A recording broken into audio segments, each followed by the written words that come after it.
بسم الله الرحمن الرحيم. هنبدأ مع بعض يا حبايب قلب بكل بساطة بيونت بسم الله الرحمن الرحيم 1. وتعالى نشوف بكل بساطة الجرامر اللي عندنا في يونت 1. بص يا قلبي، يونت 1 كلها بكل بساطه بتحكي على حاجه اسمها present continuous اللي هو بكل بساطه المضارع المستمر، وسكه ودغري بتحكي كمان عن الافعال التقريريه اللي هي ما بتجيش في الازمنه المستمره وبتيجي بكل بساطه في الازمنه البسيطه. فيلا بينا نتوكل على الله. يبقى احنا شغالين يا ارشدوك، شغالين فضل خيرك بسم الله الرحمن الرحيم present بهذا الشكل بكل بساطه continuous يعني بكل بساطه المضارع المستمر. المضارع المستمر. سمي الله كده، صلي على رسول الله. بص يا قلبي، حضرتك بكل بساطه الجرامر ده عباره عن تنس، وتنس محترم بكل بساطه يعني زمن. فتعال نمشي على خطوات انا وانت عشان تعرف ازاي تذاكر الازمنه في اللغه الانجليزيه. اي زمن يا قلبي بكل بساطه لازم اعرف الشكل بتاعه وتكوينه بكل بساطه في المعلوم وفي المجهول. دي اول حاجه. تاني حاجه لازم اعرف بكل بساطه بيتنفي ازاي، لازم اعرف هكون سؤال فيه ازاي، لازم اعرف الكلمات الداله عليه اللي بكل بساطه بتعتبر يا عم الناس اشارات عليه وبتقولي لازم اختاره، وكذلك لازم اعرف بكل بساطه استخداماته. دي الخطه اللي حضرتك هتذاكر بيها اي زمن. فتعال بص عليا كده، انا هعمل ايه في المضارع المستمر. اول حاجه هاخد بكل بساطه الفورم. فورم يا قلبي بكل بساطه معناها تكوين. طب التكوين ماله يا ارشدوك؟ هناخد تكوين المعلوم. تكوين المعلوم هيتكون بكل بساطه من فاعل، والزمن ده اسمه مضارع مستمر، ومفيش زمن مستمر من غير اضافه الاي ان جي. يعني مضارع مستمر، ماضي مستمر، مستقبل مستمر، لازم تكوين الفعل يكون فيه اي ان جي، ومفيش اي ان جي من غير فيرب تو بي. فبسم الله الرحمن الرحيم، حضرتك تكوين الزمن ده لو في المعلوم هيبقى فاعل بسم الله الرحمن الرحيم، وبعد كده بكل بساطه am is are اللي هو verb to be، وبعد كده الفيرب مضاف له ing. حضرتك بسم الله الرحمن الرحيم ده التكوين، وهنسميه هنا بكل بساطه active، يعني حضرتك جملتك مبنيه للمعلوم. طب يا ارشدوك لو جملتي بقى مبدوءه بمفعول، لو بادئ باوبجكت، فحضرتك هتجيب لي بكل بساطه الاوبجكت بتاعك بهذا الشكل، وبعد كده تجيب لي am is are سكه ودغري بكل بساطه، وكلمه اسمها being وتحفظها زي اسمك، كلمة اسمها being تحفظها زي اسمك، وبعد كده يا قلبي بكل بساطة التصريف الثالث للفعل. ده شكله بكل بساطة يا شباب في المعلوم، وده شكله بكل بساطة في الباسيف. باسيف يعني بكل بساطة مجهول. أرشدك روح ربنا يديك الصحة يا رب، أنا راجل على الله حكايتي، أنا ما أعرفش المعلوم ولا المجهول. يا قلبي المعلوم يعني جملتك بادئه بفاعل، انا العب كرة القدم. طب حضرتك مين بيقوم بالفعل؟ انا، وانا ده فاعل، فحضرتك هتختار الاستراكشر اللي فوق. طب لو قلت لحضرتك كرة القدم بتلعب بواسطتي، او كرة القدم بتلعب، طب حضرتك ما كرة القدم دي مش فاعل، دي مفعول. السيارة صلحت، السيارة مش فاعل، دي مفعول. الأشجار سقيت، طب الأشجار مش فاعل، دي مفعول. فحضرتك هتختار الاستراكشر ده. طب يا ارشدوك كده مثال على السخان، معلش على كل حاجة بتشرحها عشان بكل بساطة أكون معاك على الخط. سمي الله كده، صلي على رسول الله. لو انا كتبت لك مثال وقلت بكل بساطه عليه اهو نقط نقط نقط بهذا الشكل، ورحت كاتب بكل بساطه فوتبول بكل بساطه right now يعني الان، وخلي بالك كلمه الان دي بتدل على مضارع مستمر. فيا عم الناس حضرتك هنا هتفكر في ايه؟ is being بهذا الشكل، is being applied بهذا الشكل يا عمنا، ولا سكه ودغري بكل بساطه هتقول لي am بكل بساطه applying بهذا الشكل، ولا يا قلبي بكل بساطه هتقول لي is playing بهذا الشكل، ولا حبيب قلبي هتقول لي بكل بساطه are playing بهذا الشكل. سمي الله كده، صلي على رسول الله. ده سؤال. طيب تعال نفكر في سؤال تاني، او سكه ودغري نكتب سؤال تاني عن ما تفكر في السؤال ده. لو قلت لحضرتك فوت بكل بساطه فوتبول كره القدم نقط نقط نقط بهذا الشكل بكل بساطه باي ميها مثلا right now بهذا الشكل. طيب سمي الله كده، صلي على رسول الله. حبيب قلبي هنا هتبقى بكل بساطه is playing بهذا الشكل، ولا سكه ودغري بكل بساطه being applied بهذا الشكل، ولا سكه ودغري بكل بساطه is being بلايت بهذا الشكل ولا سكه ودغري از بلايت بهذا الشكل؟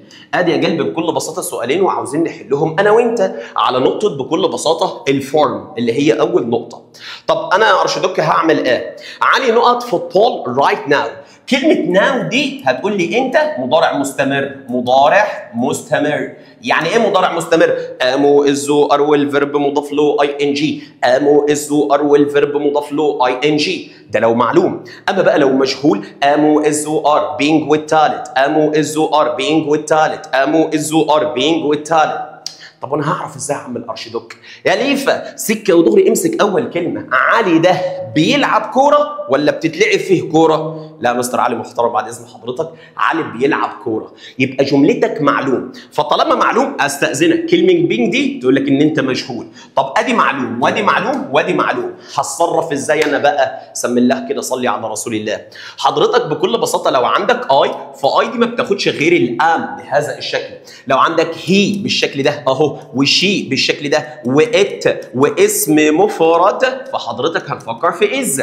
اما ار يا صديقي فسكه ودغري بتيجي مع الجمع اللي هي بكل بساطه بسم الله الرحمن الرحيم وي ويو وذاي. طب انا عندي علي ارشدوك وعلي ده مفرد هاخد معاه الام؟ لا يا ليفا. هاخد معاه الار؟ لا هي ليفا تبقى ايز بلاينج ارتاحت وريحتها فاحت. طب خش على السؤال الثاني. فوتبول كره القدم. طب كره القدم تلعب الكره. حط الكره كده شوف هتلعب وحدها؟ لا كره القدم تلعب. فحضرتك هنا بادئ بمفعول، وطالما بادئ بمفعول الجمله باسف. بادئ بمفعول الجمله باسف. طب باسف يعني ايه؟ ده معلوم ما ينفعنيش. ده مجهول وناقص كمان. ناقص ايه يا ارشدوك؟ ناقص امو ازو ار بعد كده بينج والتالت، فهنا ما فيش امو ازو ار يبقى غلط. طب ده يا ارشدوك مجهول. طب وده يا ارشدوك مجهول. طب الفرق ايه؟ سم الله كده صلي على رسول الله. ده مجهول وده مجهول، بس هنا مجهولك يا عم الناس بكل بساطه مضارع مستمر، وهنا بكل بساطه مجهولك يا عمنا مجهولك مضارع بسيط. طب انا هتصرف ازاي انا بقى؟ قلبي هو جملتك فيها always، فيها sometimes، فيها every day، فيها often، فيها بكل بساطه عم الناس ظرف من ظروف التكرار؟ لا. طب جملتك فيها ايه؟ now. احفظ بقى الكلمه دي عندك يا ليفا. now بتدل على present continuous مضارع مستمر. امو ازو ار والفيرب مضاف له اي ان جي لو معلوم. امو ازو ار being والتالت. امو ازو ار being والتالت. والله العظيم يا ارشدوك اقسم بالله الجمله مجهوله يا ارشدوك والله العظيم. يبقى يا قلبي اختار بكل بساطه ايه الثانيه دي اللي هي بكل بساطه دي is being applied و is applied تبقى خطا. اللي عملته مع حضرتك اسمه الفورم ودي شكل الاسئله عليه. مرتاحه يا ارشدوك والله العظيم. طب النقطه الثانيه بقى هنروح لحاجه اسمها نيجاتيف بكل بساطه يعني النافي. ازاي انفي الزمان؟ على هذا الزبادي على الهادي. الزمن ده بيتكون من ايه؟ فاعل امو ازو ار والفيرب مضاف له اي ان جي. طب حضرتك اول ما تيجي تنفي ايه؟ انفي فيرب تو بي، لان فيرب تو بي ده هو بينفي نفسه وبيسال بنفسه، فما تجيبليش didn't، ما تجيبليش doesn't، ما تجيبليش will not. لا انا كل اللي هعمله هجيب السبجكت بتاعي اهو وبعد كده سكه ودغري بسم الله الرحمن الرحيم ام اهي از اهي ار اهي واجيب بعدهم حاجه اسمها not وبعد كده الفيرب مضاف له اي ان جي. بس اسمع بقى يا ليف، اسمع اخويا. ام تبقى ام نوت مفيش مشكله. is not ممكن تتكتب في اللغه الفورمال وممكن تلاقيها بص كده يا حبيب قلبي isn't صح. are not تتكتب في الفورمال لكن ممكن تلاقيها aren't بهذا الشكل. اما ان فما بتضغمش مع not تبقى ان not كلمتين كده على بعض. طب ماشي يا مستر حاجه تاني بكل بساطه. النقطه الثالثه حاجه اسمها الكويستشن يعني السؤال. سم الله كده صلي على رسول الله. السؤال يا صديقي بكل بساطه في اللغه الانجليزيه بينقسم لقسمين. سؤال بهل وحضرتك هنا هتجدد بكل بساطه الفعل المساعد على الفاعل، وسؤال باداه استفهام وحضرتك ساعتها هتبدا باداه استفهام بعدها فعل مساعد بعدها فاعل بعد كده الفيرب مضاف له اي ان جي. يعني حبيبي هتعمل سؤال بهل؟ يا ارشدوك هعمل سؤال بهل. هات بكل بساطه ام كده، هات بكل بساطه از كده، هات بكل بساطه ار كده، بعد كده هات سبجكت فاعل وخد بالك ياض الاي تاخد ام، هي وشي وات واسم مفرد تاخد از، وي ويو وذي واسم جمع تاخد ار، وبعد كده الفيرب مضاف له اي ان جي وتيكا تيكا تيكا تيكا تيكا وحط علامه استفهام. الف مليون مبروك يا صاحبي عملت السؤال بهل. طب معلش، عندك اداه استفهام، ارزعها في الاول، اداه استفهام اللي هي ايه؟ اداه استفهام يا ارشدوك. what when who whose where how many how much how old how why، اي اداه استفهام حطها في الاول، وبعد كده هات لي am اهي، is اهي، are اهي، وبعد كده هات لي بكل بساطه السبجكت فاعل والفيرب مضاف له ing، الفيرب مضاف له ing، وادي بكل بساطه علامه استفهام. خلصانه خلصانه يا ارشدوك، خلصانه بضربه خرزانه. طب بسم الله الرحمن الرحيم، سمي الله كده، صلي على رسول الله. ايه اللي ناقصني تاني في الزمن؟ حبيبي انا وانت هنروح دلوقتي لحاجه اسمها كي ووردز. دلوقتي يا صديقي هنتوكل على الله على حاجه اسمها كي ووردز. كي ووردز يعني كلمات داله، وكلمات داله يا صاحبي يعني اشارات بتقول لك بكل بساطه اختار مضارع مستمر، ما تروحش لاي زمن تاني. طب ايه الاشارات دي يا ارشدوك؟ بص يا صاحبي، سمي الله كده، صلي على رسول الله. اهم كلمه حضرتك تحفظها كلمه اسمها ناو، وممكن تلاقيها رايت ناو، بس المهم بكل بساطه كلمه الان، ناو الان. طيب في حاجه اسمها بكل بساطه at the present. at the present يعني في الوقت الحالي، او ممكن بكل بساطه at the moment في تلك اللحظه، at the moment بهذا الشكل. طب ايه تاني يا ارشدوك؟ ممكن حضرتك بكل بساطه تلاقي حاجه اسمها to die شغاله، to night شغاله برضو يا عم الناس، سكه ودغري. this days يعني تلك الايام. ممكن تلاقي nowadays يعني في تلك الفتره، nowadays شغال. طب ممكن تلاقي لي كلمه اسمها listen يعني اسمع، وتلاقي علامه تعجب كده. او ممكن تلاقي بكل بساطه كلمه اسمها look يعني انظر، وتلاقي علامه تعجب بهذا الشكل. طب يا ارشدوك في حاجه تاني؟ هقول لك يا قلبي، ممكن بكل بساطه تلاقي كلمه من كلمات الترتيبات في المستقبل. ما المضارع المستمر ده بنستخدمه بكل بساطه للتعبير عن ترتيبات في المستقبل. طب زي ايه؟ بص يا صاحبي اعملهم بلون مختلف. حاجه اسمها arrange يعني بكل بساطه يرتب اهو. حاجه اسمها arrangement يعني الترتيب نفسه محترم. حاجه اسمها prepare بهذا الشكل. حاجه اسمها preparation بهذا الشكل. دول يا صاحبي بكل بساطه اشهر الكلمات الداله على المضارع البسيط. بكل بساطه now يعني الان، at the moment في تلك اللحظة، أو في تلك المضارع في تلك اللحظة، أو في تلك الفترة يمشي الحال. طيب ودي بكل بساطة في تلك بكل بساطة اللحظة أهي يا صاحبي بهذا الشكل. حبيب قلبي بسم الله الرحمن الرحيم. today يعني اليوم، tonight يعني الليلة، these days تلك الأيام، nowadays في الفترة الراهنة، listen اسمع كده، look انظر كده، arrange يعني يرتب، arrangement ترتيبات، prepare يعني يعد، preparation يعني بكل بساطه اعداد. وبرضه يا صاحبي ممكن تلاقي بكل بساطه this اهي ويجي وراها بكل بساطه فتره زمنيه. شو عم تقصد بهذا الحكي؟ اقصد يا صاحبي ممكن نقول this week يعني هذا الاسبوع، this year هذه السنه، this Friday هذه الجمعه، وهكذا يا صديقي. دول ابرز الكلمات الداله على المضارع المستمر. طيب جامد يا ارشدوك. حاجه ثانيه عاوز تضيفها؟ اقول لك تعالى صديقي انا وانت بكل بساطه نروح لشويه نوتس هنا بكل بساطه يعني ملاحظات. شو هي الملاحظات؟ حبيبي بكل بساطه الملاحظات دي اول حاجه اللي هي الاستخدامات. امتى يا صاحبي بكل بساطه نستخدم مضارع مستمر؟ امتى يا صاحبي نقول الجمله دي بسم الله الرحمن الرحيم في المضارع المستمر؟ سمي الله كده، صلي على رسول الله. قال لي اول حاجه بكل بساطه يا عم الناس، حدث يتم الان اثناء الكلام. هرسوح عليا وعلى سنين السوداء. يعني ايه يا ارشدوك؟ سهله حبيبي، حاجه بتحصل دلوقتي. مش فاهم يا ارشدوك؟ انا بعمل ايه يا عم الناس؟ بعمل ايه؟ مش بشرح لك الحصه؟ طب بص عليا كده، انت لو هتتكلم تقول ايه بقى؟ الارشدوك is explaining the lesson يعني الارشدوك بيشرح الدرس. طب انا بشرحه امتى؟ دلوقتي. فحدث يحدث اثناء الكلام، حضرتك ده مضارع مستمر. طب انت ماشي بكل بساطه في الطريق وصاحبك علي عمالك يلعب كوره او يلعب تنس، سكه ودغري بكل بساطه هتقول كده مثلا واحد صاحبك تاني اسمه محمود برضه ماشي بتاعه محمود وعلي بيلعب كوره، فتقول له محمود لوك انظر يا محمود، علي is playing football right now. علي بيلعب كره قدم دلوقتي اهو بيلعب وبيتلم ودخل فيه كوبري. فسكه ودغري حدث يحدث الان بكل بساطه مضارع مستمر. طب يا مستر وانا في الامتحان يا مستر عارف ازاي ان الحدث بيحدث دلوقتي؟ حبيبي من الكلمات الدالة لازم هتلاقي كلمة now، لازم هتلاقي at the moment، لازم هتلاقي at the present وهكذا. فلو هديك مثال على دي اقول لك علي ماله علي يا مستر is بكل بساطة playing، علي بيلعب، علي بيلعب تنس تنس تنس. بص يا صاحبي now علي بيلعب تنس دلوقتي.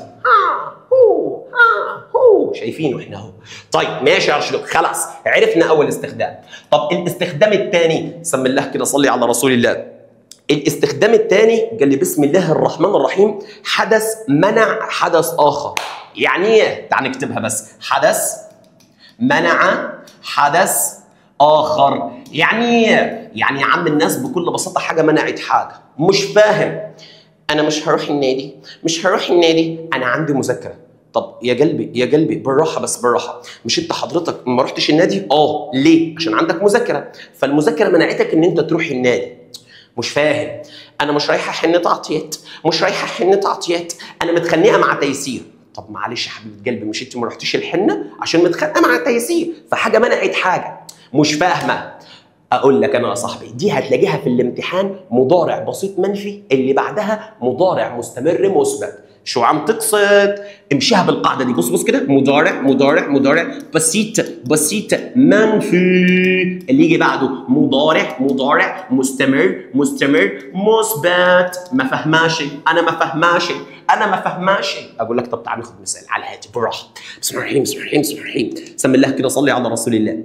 لو انا هتكلم بقول لك كده مثلا بكل بساطه علي ماله على ارشدوك doesn't، علي doesn't go بكل بساطه to the club. علي ما راحش النادي. بكل بساطه ايه بقى؟ هي نقط نقط نقط نقط، وادي بكل بساطه مثلا تي في. مثال بسيط. تعالى يا صاحبي، بسم الله الرحمن الرحيم، بسم الله الرحمن الرحيم، بسم الله الرحمن الرحيم. يا ترى عم الناس في المثال ده سكه ودغري بكل بساطه هتجيب لي ايه؟ هتجيب لي بكل بساطه is being watched بهذا الشكل.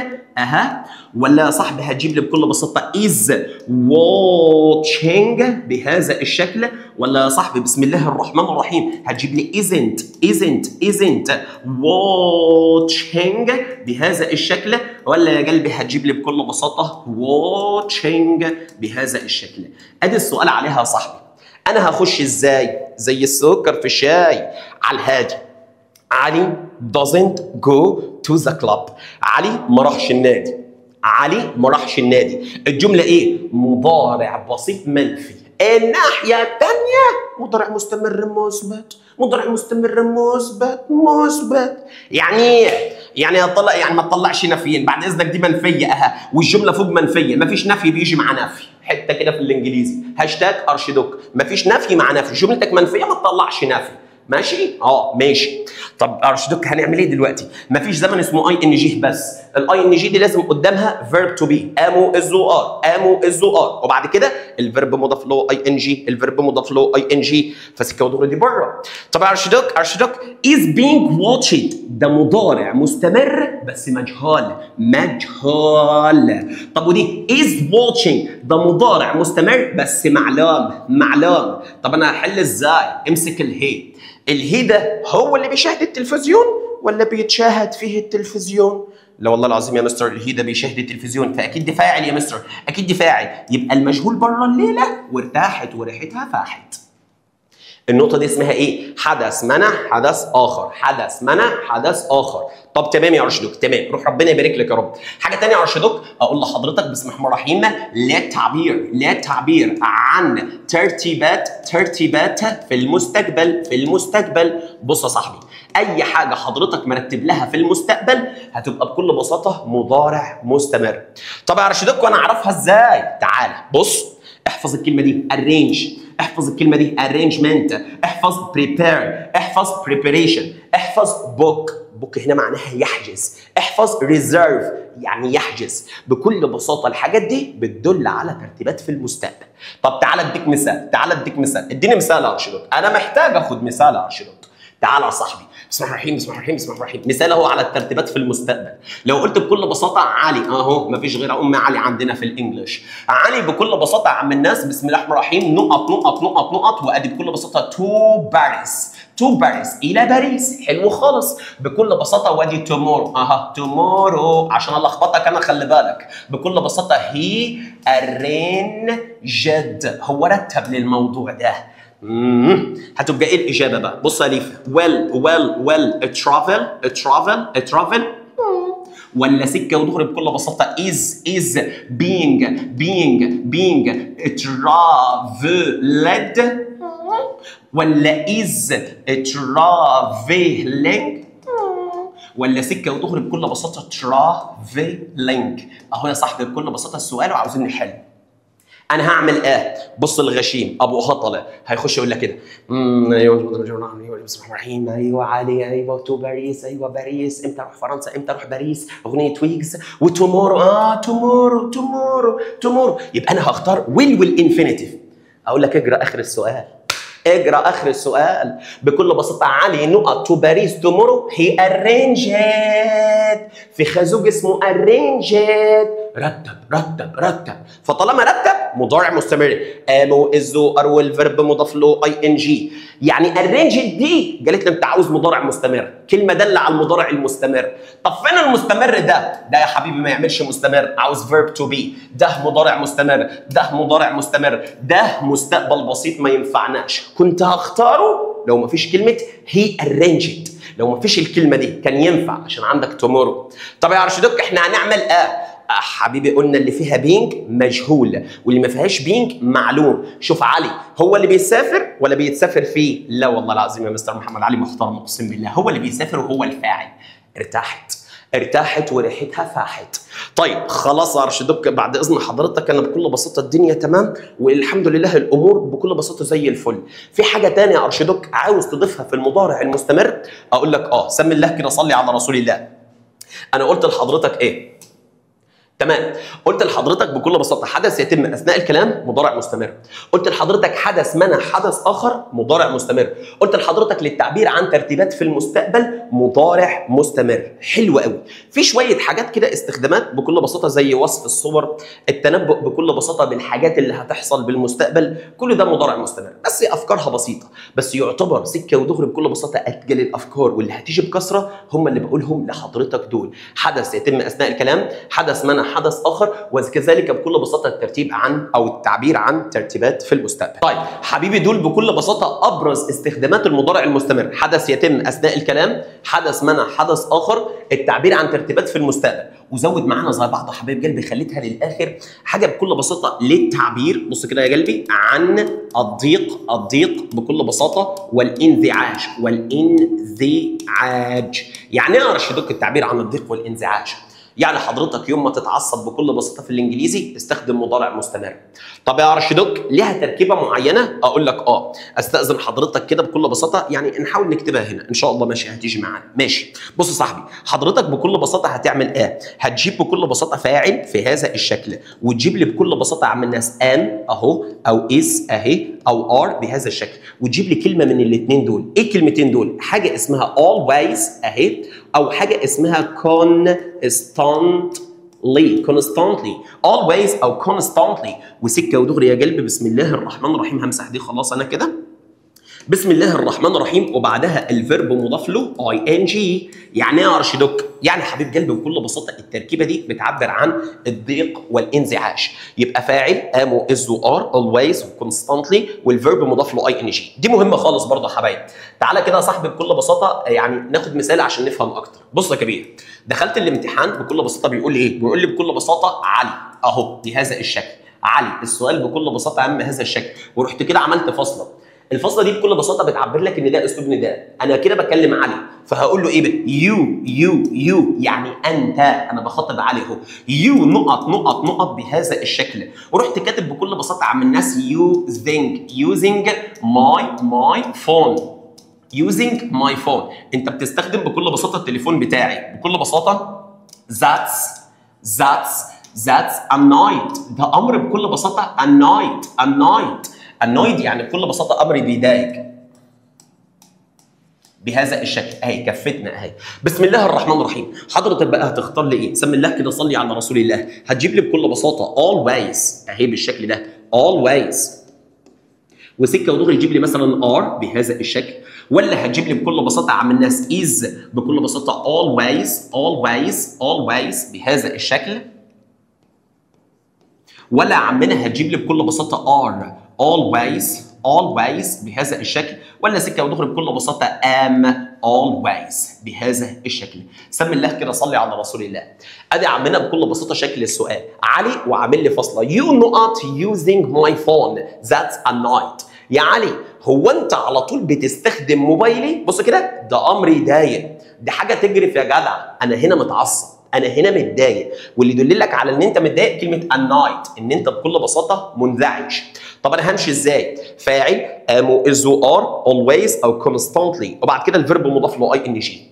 الفاعل موجود اهو، سكه ودغري عاوز ام واز وار وبعدهم اولويز. طب هنا اولويز قبل الار غلط، طب هنا از بعد اولويز ماشي، خليها دي شويه، ار بعدها اولويز ماشي خليها، ام بعدها اولويز. طب حلو، هنعمل ايه؟ هو كاتب لك الفاعل مين؟ يو.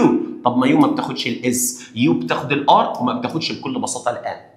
فسمي الله كده، صلي على رسول الله، تطلع الجمله علي you are always using my phone that's a night. هو انت دايما يا علي كده بتستخدم الموبايل بتاعي؟ يا اخي دي حاجه تقرف، حاجه تقرف. فدول بكل بساطه استخدامات المضارع المستمر بكل بساطه الاكثر اهميه واللي بيجي في الامتحانات. في بعد كده يقول لك ايه؟ ان المضارع المستمر يستخدم لوصف الصور، يستخدم بكل بساطه للتنبؤ بكل بساطه بحاجات هتحصل في المستقبل والحاجات دي كلها. طيب بسم الله الرحمن الرحيم، انا هركز على دول يا حبايبي عشان بس ما نتوهش من بعضينا. دول اللي بيجوا في الامتحانات. حدث يتم اثناء الكلام بكل بساطه واحنا بنتكلم، بيحدث الان. حاجه منعت حاجه، يبقى بكل بساطه مضارع مستمر ومضارع بسيط. حبيب قلبي التعبير عن الضيق والانزعاج، وهتبقى فاعل ام واز وار اولويز كونستانتلي والفيرب مضاف له اي ان جي، او سكه ودغري ترتيبات في المستقبل. ماشي يا ارشدوك. حاجه ثانيه عاوز تقولها يا عم الارشدوك؟ اقول لك تعالى يا صاحبي كده بكل بساطه، بسم الله الرحمن الرحيم، للملحوظه الهامه. لاحظ ايه بقى؟ بص يا صاحبي، الافعال بكل بساطه التقريريه. ايه بقى يا مستر الافعال التقريريه؟ بيقولوا عليها يا حبايب قلبي افعال الثبات. الافعال التقريريه او افعال الثبات لا تاتي، بص كده، في المضارع المستمر. امال بتيجي فين يا مستر؟ وانما المستمر، وانما تاتي في المضارع البسيط. طب يا مستر واحده واحده بس عشان افهم، انت بتقول ايه يا راجل؟ انت في شويه افعال في اللغه ما بيجوش في الازمنه المستمره، مش بس المضارع المستمر، دول ما يجوش ماضي مستمر ولا مستقبل مستمر ولا مضارع تام مستمر ولا ماضي تام مستمر. امال يجوا فين يا ارشدوك؟ يجوا في البسيط منه. ما يجوش مضارع مستمر، يجوا مضارع بسيط. ما يجوش ماضي مستمر، يجوا ماضي بسيط. ما يجوش مضارع تام مستمر، مضارع تام البسيط. طب يا ارشدوك الافعال دي اسمها ايه؟ افعال تقريريه. طب هي ايه؟ تعالى اقسمهم لك. سمي الله كده، صلي على رسول الله. اول واحد من الافعال دي اسمها الافعال بتاعت المشاعر، او نسميها افعال المشاعر. بص كده يا قلبي، افعال المشاعر. طب هي ايه افعال المشاعر يا ارشدوك؟ بكل بساطه اسمها فيلينجز فيرب، افعال المشاعر. بص يا صاحبي، بسم الله الرحمن الرحيم. اول فعل لايك ده حبيب قلبي ما بيجيش في الازمنه المستمره. مفيش حاجه اسمها ام واز وار لايكينج. طيب لاف حبيب قلبي ما بيجيش في الافعال المستمره. احنا بنقول I love you، ما بنقولش I am loving you، مفيش الكلام ده. طب يا صاحبي بسم الله الرحمن الرحيم، حاجه اسمها prefer يعني يفضل، حاجه اسمها wish يعني يتمنى، حاجه اسمها hope يعني يامل، حاجه اسمها need يعني يحتاج، حاجه اسمها want يعني يريد، وهكذا يا صاحبي. هتلاقي بكل بساطه عندك في الملخص افعال كتيره جدا، بس سكه ودغري دول اشهرهم. طب مستر يعني بعد اذنك الاسئله تيجي ازاي؟ تعال اوريك. بص يا قلبي، دخلت الامتحان بسم الله الرحمن الرحيم، بيقول لي ايه بقى؟ بيقول لي بكل بساطه اي يعني انا نقط وادي تو باي. اي نقط بكل بساطه تو باي a new phone now. ادي يا صاحبي بكل بساطه السؤال. نشوف بقى هنحل ازاي. جايب لي في الاختيار بسم الله الرحمن الرحيم am wanting وجايب لي بكل بساطه want وجايب لي بكل بساطه wants لا وجايب لي بكل بساطه wanting. بص يا قلبي، بسم الله الرحمن الرحيم، عارف يعني كنت الصغير خش الامتحان، امتحان سهل وجبته في شوال وكتفته بحبال، اوعى ارشدك انا اشتري موبايل جديد دلوقتي. انا شفت دلوقتي يا ارشدك مضارع مستمر، امو الزوار والفيرب مضاف له اي ان جي، الاي بتاخد ايه؟ بتاخد ام، انا هختار دي. خدت خازوق مغري، خدت صفر مغرب. ليه يا ارشدك؟ ليه يا ارشدك؟ قلبي هو وانت ده معناه والله العظيم يا مستر بكل بساطه انا عارف ان وانت ده يريد. طب والاراده ايه؟ مش مشاعر؟ مشاعر. طب المشاعر ما بتاخدش اي ان جي. طب المشاعر ما تجيش في المضارع المستمر، تيجي في المضارع البسيط. يعني ايه يا ارشدك؟ يعني ضحك عليك خليفه، دي ما تجيش في المضارع المستمر، تيجي في المضارع البسيط. طب فين المضارع البسيط؟ ده. فين المضارع البسيط؟ ده. طب فين المضارع البسيط؟ لا مش ده. طب ارشدك بالراحه، ما تفكرني بالمضارع البسيط. قلبي مضارع بسيط، ابسط شرح لي. بص يا قلبي كده، هو فعل يا مستر مصدر بدون اضافات، وفعل يا مستر اخره اس اي اس اي اي اس. انا هاخد بص يعني بكل بساطه اخره اس. طب مصدر مع مين؟ مصدر يا مستر مع الجمع، اللي هو بكل بساطه وي بالشكل ده، يو بالشكل ده، ذي بالشكل ده، اسم جمع يا مستر بالشكل ده، وكذلك الاي وهكذا. طب اخره اس مع مين؟ بص يا صاحبي، مع الهي، شي، ات، اسم مفرد. يعني ايه؟ ادي مضارع بسيط. انت عندك مين؟ الاي بتاخد المصدر، يبقى وانت كده وانت دي ما تنفعش. I wanted to buy a new phone now، يعني انا عاوز اشتري موبايل دلوقتي. يبقى تاخد بالك من افعال المشاعر، افعال تامر وشيرين، افعال الحسيسه ولا اي حاجه معناها مشاعر. يامل، يتمنى، يحب، يكره، يستمتع، يحتاج، يريد، كله ده مشاعر، فما تحطلهاش اي ان جي، هاتها في المضارع البسيط. طب حاجه ثانيه غير افعال المشاعر؟ اقول لك بص يا قلبي، في حاجه اسمها افعال الملكيه. مستر يعني ايه افعال الملكيه؟ اي فعل بالانجليزي معناه يمتلك. طب زي ايه يا ارشدك؟ بص يا صاحبي، الفر يعني البرنس ده هاف معناه يمتلك، بس بعد شويه هناخد عليه معلومه. هاف لو معناه يمتلك ما ياخدش اي ان جي. طب معناه يقضي، يتناول، بكل بساطه اي معنى اخر ياخد بكل بساطه اي ان جي. هنوضحها الحته دي. طيب حاجه ثانيه اسمها اون بهذا الشكل، حاجه ثانيه اسمها بوسس بالشكل ده يا عم الناس، يعني يمتلك. حاجه اسمها belong يعني يخص الشيء او يخص شخص معين. فسكه ودغري بكل بساطه يا عم الناس ما تاخدش بكل بساطه الاي ان جي، معلش عشان بس بلونج كده سكه ودغري تبقى حلوه كده. belong وهكذا عم الناس. طيب ماشي يا ارشدك. حاجه تاني رقم 3 يا قلبي بكل بساطه افعال، بص يا قلبي، الادراك والتفكير. الادراك اللي هي ايه يا مستر محمد؟ بص يا حبيبي بكل بساطه البرنس ثينك اللي هو معناه يكون يعتقد، هناخده بعد شويه بتركه تاني. لو معناه يفكر ياخد اي ان جي، يعتقد ما ياخدش.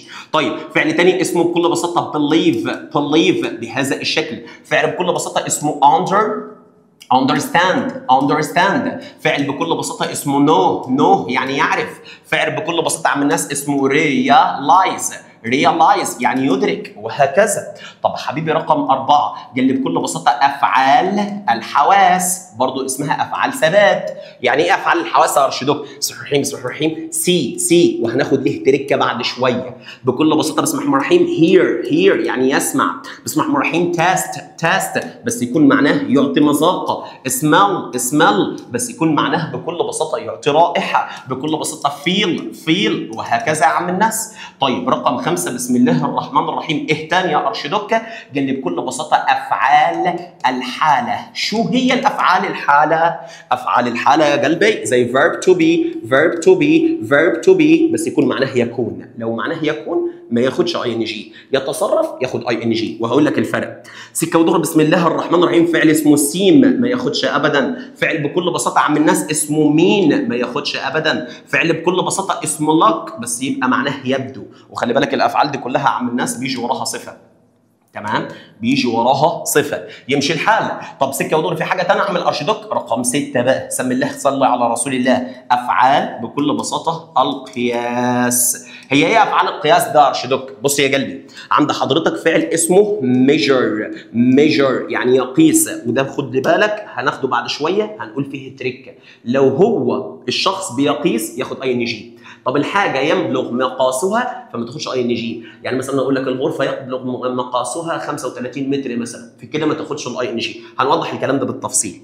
طيب حاجه اسمها واي يعني بكل بساطه يزن، حاجه اسمها عم الناس كونتين يعني يحتوي على، حاجه اسمها عم الناس بكل بساطه كونسست اوف، وهكذا. سم الله صلي على رسول الله وحد الله. مالهم الافعال دول يا ارشيدوك؟ مالهم؟ بص يا قلبي، افعال المشاعر ودي امثلتها سكه ودغري بكل بساطه، افعال الملكيه وامثلتها، ادراك وامثلتها، حواس وامثلتها، حاله وامثلتها، قياس وامثلتها، ما بيجوش في الازمنه المستمره وانما ياتوا في الازمنه البسيطه. طب يا ارشيدوك في حاجه ثانيه عاوز تقولها؟ عاوزين نختم ونحل. اقول لك تعالى يا صاحبي في حته كده عاوز ازودها بعد اذن حضرتك وتكون فاهم كل حاجه. سم الله صلي على رسول الله.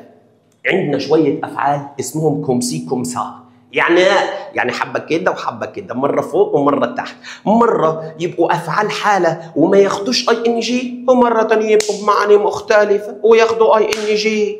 ازاي؟ تعالى وانا اوري حضرتك. البرنس ها، سم الله كده صلي على رسول الله. هذا لو معناه يمتلك اوعى يا نيفا تحطه في ازمنه مستمره، ما ياخدش اي ان جي ابدا. طب بص يا صاحبي، اي معنى اخر. زي ايه اي معنى اخر؟ زي ما اقول لك مثلا هاف فن يعني اقضي وقت جيد، او لما اقول لك مثلا بكل بساطه هاف هوليداي يعني يقضي اجازه، هاف لانش يعني يتناول الغداء. هنا سكه ودغري ياخد اي ان جي عادي خالص، فسكه ودغري اي معنى اخر ياخد اي ان جي، خلصانه بضربه خرسانه.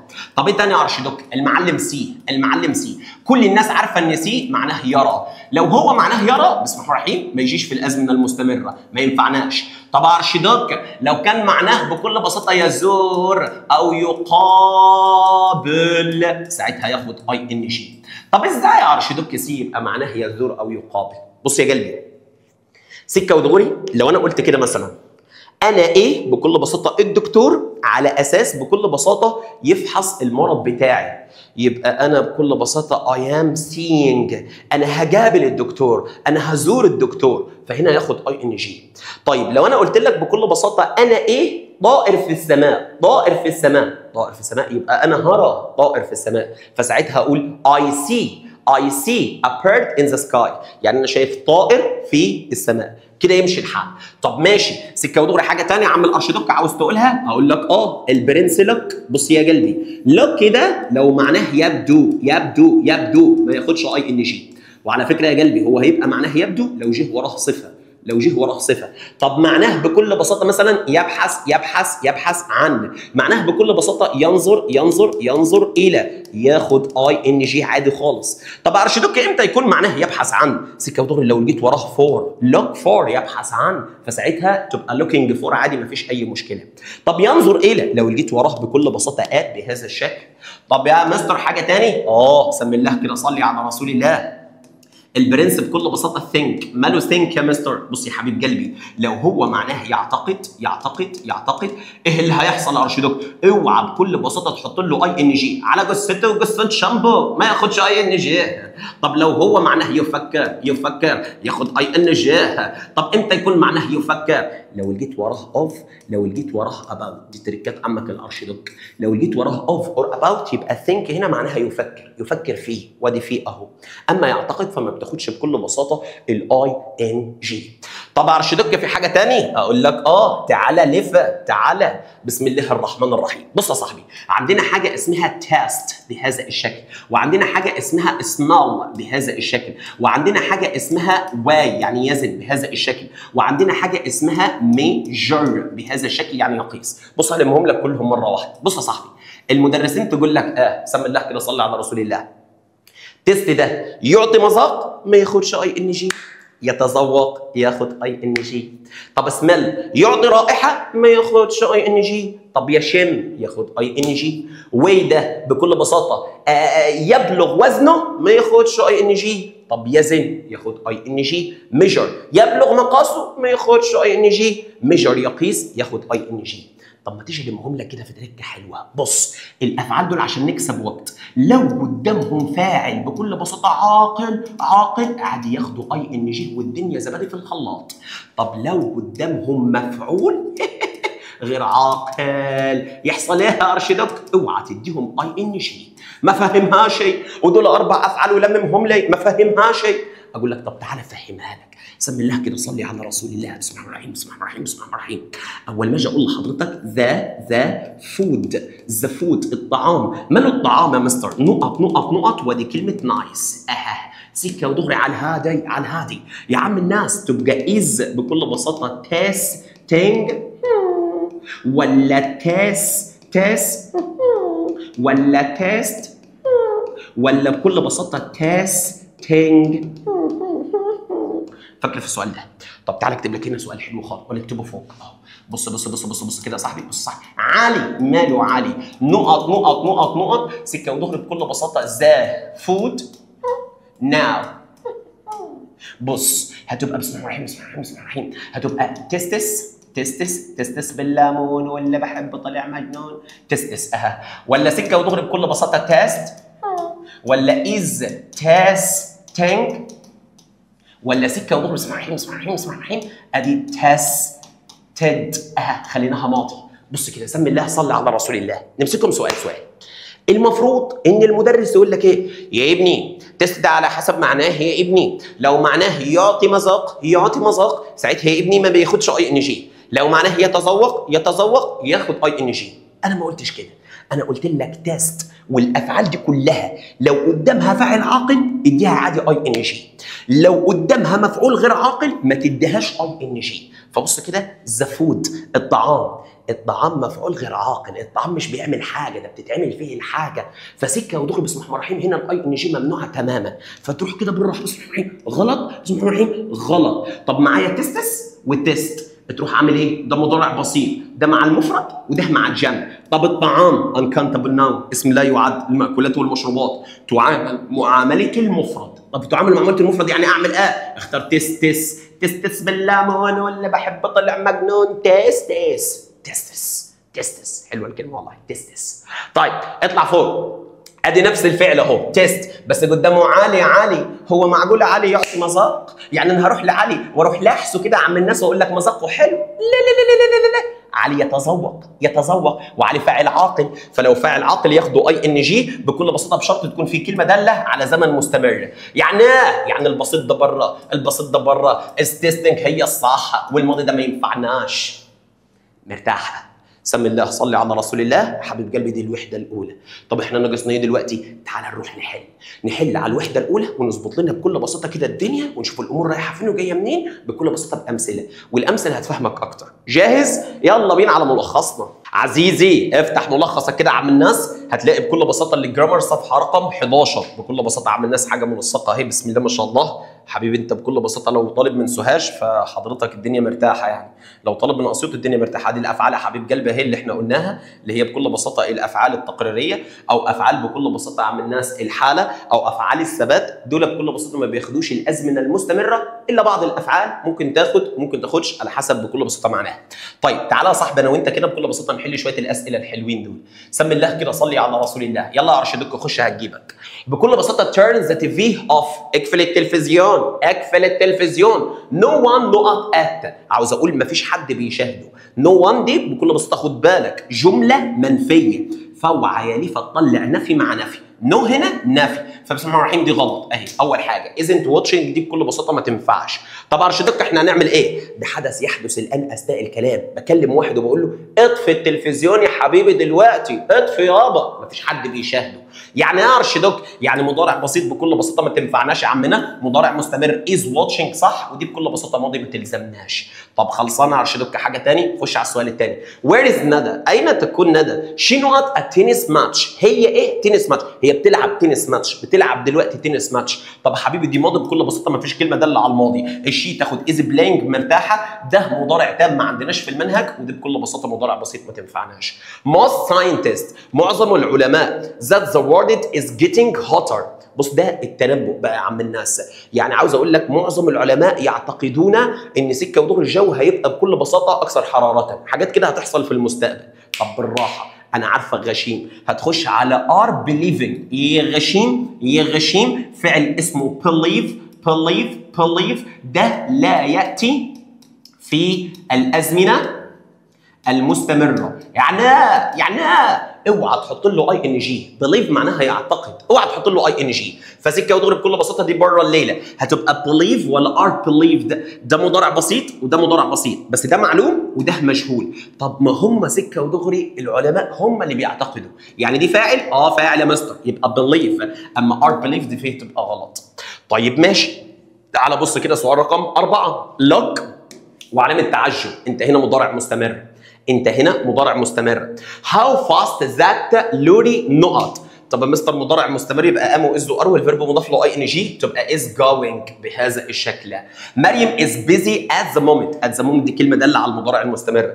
مريم مشغوله في تلك اللحظه. she نقط her بكل بساطه her. طب الشي دي تاخد ايه؟ is watching بهذا الشكل.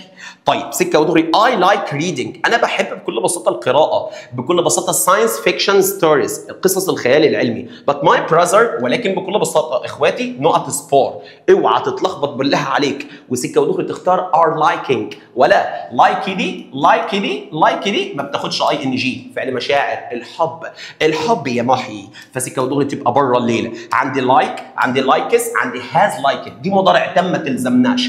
طب البراذر دول مفرد ولا جمع؟ لو فاعل مفرد كنت خدت لايكس، لكن هي جمع فسكه ودغري تبقى لايك بهذا الشكل. They are hungry بكل بساطه they not something to eat. هم جعانين، هم عاوزين حاجه ياكلوها. بص يا ليفا، عارف مخك انا سكه ودغري هتروح ل are wanting. لا، want ده معناه يريد، والاراده مشاعر والمشاعر ما تاخدش اي ان جي.